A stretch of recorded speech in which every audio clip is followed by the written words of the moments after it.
Hi friends, ఈ మధ్య నాకు 21 ఇయర్స్ లాగా పింపుల్స్ ఎక్కువైపోతే నేను కొంచెం రీసెర్చ్ చేశాను. కోజిక్ యాసిడ్ అని చెప్పేసి ఒక సోప్ దొరుకుతుంది అమెజాన్లో $2కి. ఇదేంటంటే స్కిన్ని ఈవెన్ అవుట్ చేస్తుంది, మన మెలనిన్ని ప్రొడక్షన్ స్టాప్ చేస్తుంది. సో మార్నింగ్ రొటీన్ ఏంటంటే ఈ సోప్ తోటి ఫేస్ వాష్ చేసుకుంటాను. ఫేస్ వాష్ చేసుకున్నాక డ్రై అయిపోతుంది కదా, కొంచెం హైడ్రో బూస్టర్ అని చెప్పేసి ఇది హైడ్రేషన్ క్రీమ్ వాడతాను. సన్కి బయటికి వెళ్తాం కాబట్టి సన్ ప్రొటెక్షన్ కోసమని మనము సన్ స్క్రీన్ వాడాలి.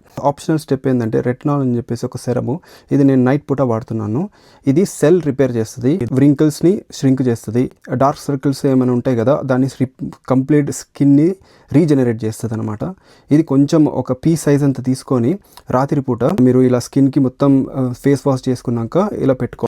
ఐస్కి తాకితే ఇరిటేషన్ జరగవచ్చు, సో తొందరగా మీరు వాష్ చేసుకోవాలి. అగైన్ మీకు స్కిన్ ఇరిటేషన్ కాకుండా మీకు హైడ్రేషన్ బూస్ట్, ఇంకా ఆప్షనల్గా సన్ స్క్రీన్ పెట్టుకొని పడుకోవచ్చు రాత్రి. So friends, most important thing ఏంటంటే ఇది నా రొటీన్, మిమ్మల్ని వాడమని నేను చెప్పట్లేదు, ఇది నేను అడ్వర్టైజ్మెంట్ కూడా ఇవ్వట్లేదు, జస్ట్ నా రొటీన్ నేను చూపిస్తున్నాను.